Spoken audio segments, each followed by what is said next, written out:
Ya pemirsa, apa tanggapan anggota Kompolnas terkait penetapan Komjen Budi Gunawan sebagai tersangka? Kita terhubung dengan Neta Espane, pengamat kepolisian. Selamat sore, Pak Neta. Pak Egan, siap. Ya, apa tanggapan Anda terkait dengan penetapan Komjen Pol Budi Gunawan ini sebagai tersangka? Iya, ini aneh ya. KPK lebih menunjukkan sikap arogansinya, sikap semaunya. Dalam penegakan hukum itu ada proses. Artinya sebelum ditetapkan sebagai tersangka, ada proses pemeriksaan saksi-saksi. Bahkan sebelum orang menjadi tersangka, dia diperiksa sebagai saksi. Kita ingat dalam kasus Joko Susilo, itu 2 bulan proses pemeriksaannya, baru kemudian dijadikan tersangka. Dalam kasus Budi Gunawan, ini kok ujuk-ujuk tiba-tiba KPK menetapkan dia menjadi tersangka di saat Komisi 3 DPR mau berkunjung ke rumahnya. Nah, ini sepertinya KPK ini menjadi lembaga pembunuhan karakter, gitu ya. Ini kewenangan yang luar biasa dan akan memicu perang antara pemerintah dengan KPK, Polri dengan KPK. Indonesia Polsa mendesak pemerintah, Polri, masyarakat harus segera membubarkan komisioner KPK karena mereka sudah mengedepankan arogansinya, sikap kewenangannya. Itu yang harus dilakukan. Dan kita berharap Jokowi konsisten dengan sikap dia segera menetapkan Budi Gunawan sebagai Kapolri, kemudian memerintahkan Polri melakukan pemeriksaan terhadap KPK untuk mencari dugaan apakah ada rekayasa kasus di balik ini, apakah ada kriminalisasi di balik ini. Jadi sikap KPK ini tidak boleh dibiarkan. Kita harus melakukan perlawanan. Kalau ini dibiarkan, negara ini akan hancur oleh arogansi KPK. Baik Pak Neta, lalu kalau menurut Anda ini tidak tepat, apa kemudian alasan KPK mengumumkan Komjen Pol Budi Gunawan sebagai tersangka detik-detik sebelum melakukan fit and proper test di DPR? Iya, kita menduga institusi KPK yang begitu terhormat, begitu dahsyat selama ini, itu diperalat oleh oknum-oknum KPK dan diperalat oleh orang-orang dari luar KPK untuk melakukan pembunuhan karakter terhadap calon Kapolri. Nah, untuk itu kita berharap institusi Polri segera melakukan jumpa pers, segera melakukan perlawanan terbuka. Kebetulan di dalam KPK itu kan banyak, itu ada 60 penyidik Polri. Mereka harus menjadi informan Polri untuk segera melakukan pemeriksaan terhadap komisioner KPK yang melakukan kriminalisasi terhadap calon Kapolri ini. Baik Pak Neta, lalu kemudian apakah menurut Anda ini Budi Gunawan ini memiliki track record yang baik, punya rekening yang bersih dan tidak ada transaksi yang mencurigakan sebelumnya? Kalau track record prestasi dia cukup ya, kita nilai positif. Tapi kalau mengenai isu rekening gendut itu kan sebenarnya sudah selesai tahun 2010 ya, di mana Barreskrim sudah mengirimkan surat ke Ketua PPATK. Kalau kemudian waktu itu PPATK merasa kurang puas, mereka kan bisa lapor ke KPK. Apa KPK bisa melakukan pemeriksaan tahun 2010. Tapi kok tiba-tiba tidak ada angin, tidak ada hujan karena Budi Gunawan mau dilantik jadi Kapolri, kemudian ditetapkan sebagai tersangka. Ini yang sangat aneh. Ini sangat aneh. Kalau soal bersih, saya kira di dunia ini manusia nggak ada yang bersih, pasti ada dosanya. Patung polisi aja berdebu kan gitu. Tapi untuk membawa ke jalur hukum, ini kan perlu bukti-bukti yang cukup kuat dan perlu satu proses gitu ya, tidak serta-merta kemudian dijadikan tersangka ketika orang ini mau dijadikan Kapolri. Ini sangat mempermalukan Presiden Jokowi dan sangat mempermalukan institusi Polri. Jadi saya kira pemerintah dan Polri harus melakukan perlawanan yang maksimal. Masyarakat harus mendukung dan melakukan perlawanan terhadap komisioner KPK. Ini bukan KPK-nya, tapi ini oknum-oknum KPK, komisioner KPK yang harus kita lawan. KPK-nya tetap perlu ada. Baik, Pak Neta Espane, kalau kita cermati, apakah kemudian dalam ini kan nama Komjen Pol Budi Gunawan ini keluar dari Kompolnas, apakah kemudian dari Kompolnas tidak pernah melakukan pengecekan dengan PPATK maupun dengan KPK sebelum mencalonkan hal tersebut kepada Presiden? Saya kira Kompolnas itu lembaga terhormat, lembaga negara yang sangat terhormat, dan di sana diisi oleh orang-orang profesional. Tentu mereka sudah melakukan klarifikasi, cek and recheck, sehingga mereka merekomendasikan 5 nama.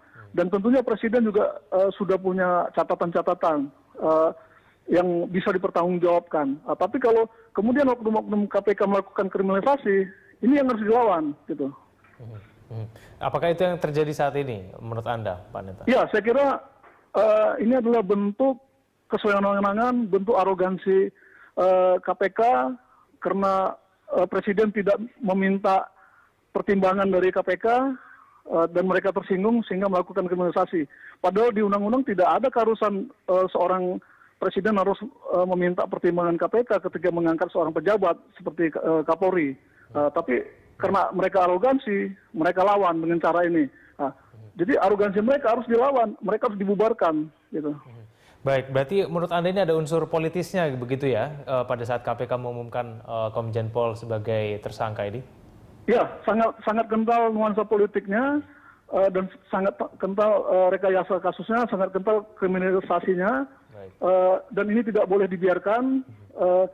Selama ini kita berharap KPK itu menjadi lembaga terhormat, lembaga yang profesional, punya kapabilitas, tapi hari ini mereka melakukan kesalahan yang luar biasa. Mereka tidak mematuhi proses dalam melakukan penegakan hukum.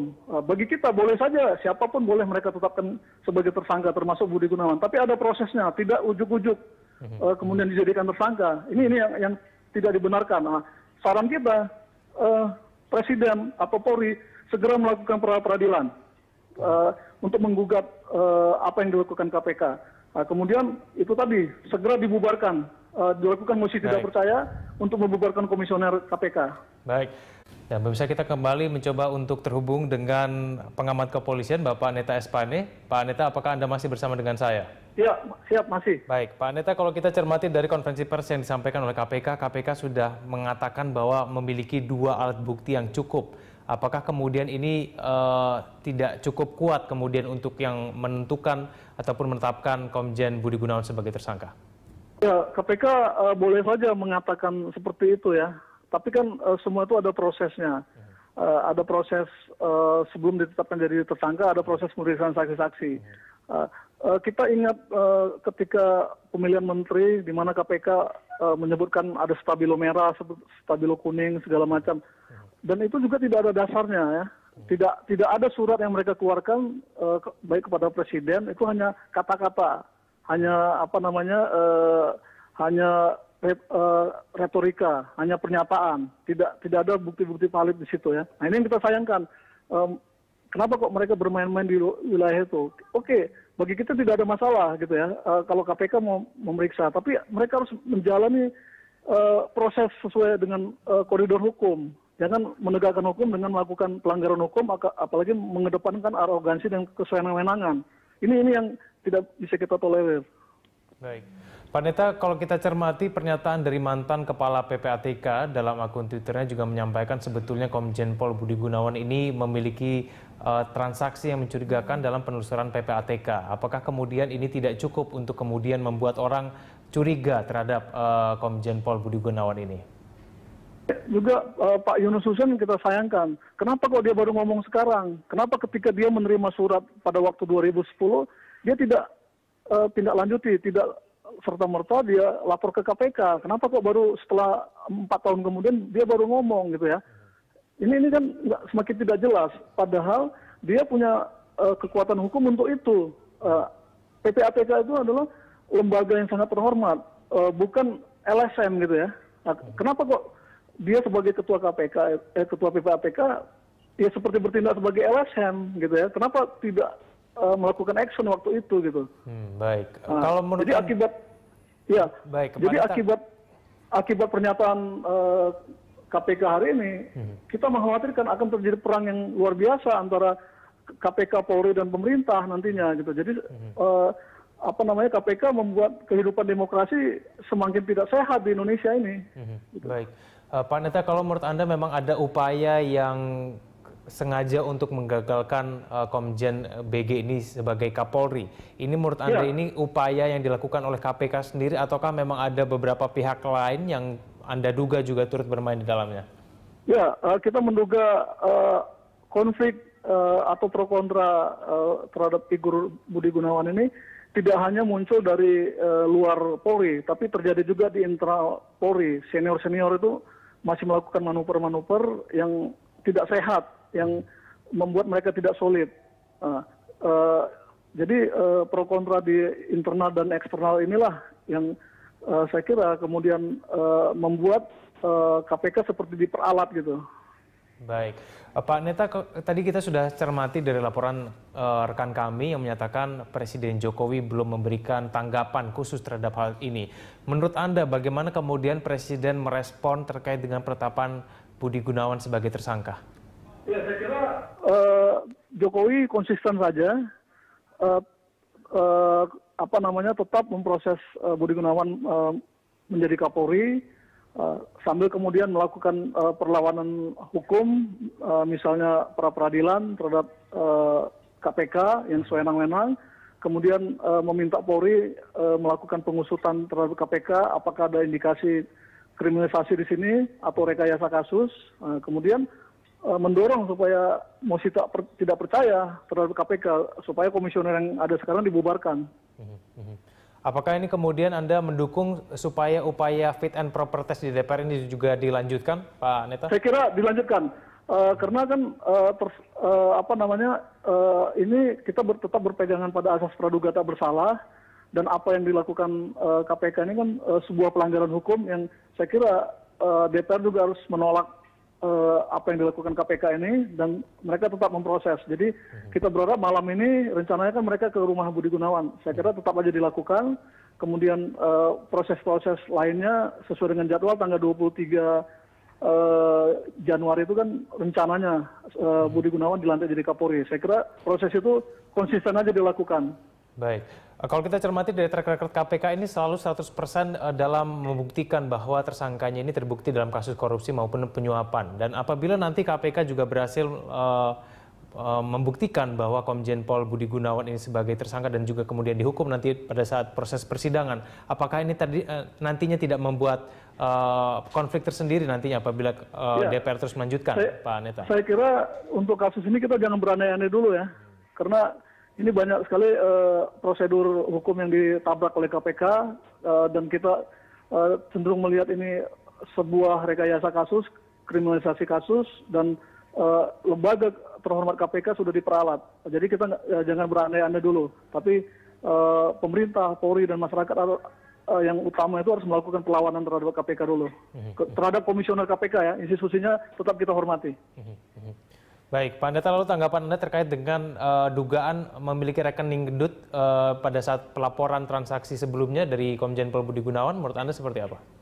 Ya, itu kan isu itu kan muncul dari PPATK ya tahun 2010.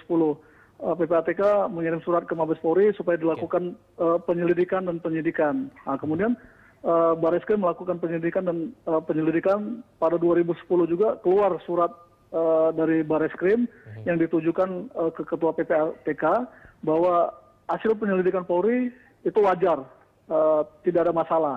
Waktu itu tidak ada protes, tidak ada bantahan dari PPATK, sehingga bisa disimpulkan ini sudah clear. Kalau waktu itu memang PPATK merasa hasil penyelidikan Polri tidak sempurna atau ada cacat, ya mereka kan bisa minta disidik ulang atau mereka bisa lapor ke KPK. Tapi itu kan tidak mereka lakukan. Gitu ya. Kenapa kemudian baru Naiti bisa menjadi Wakapolri? Karena sudah ada klarifikasi itu gitu. Baik, Pak Neta Espane, terima kasih telah bergabung bersama kami. Terima kasih atas informasi dan juga pengamatan Anda. Kita cermati bagaimana kemudian kasus ini akan berkembang.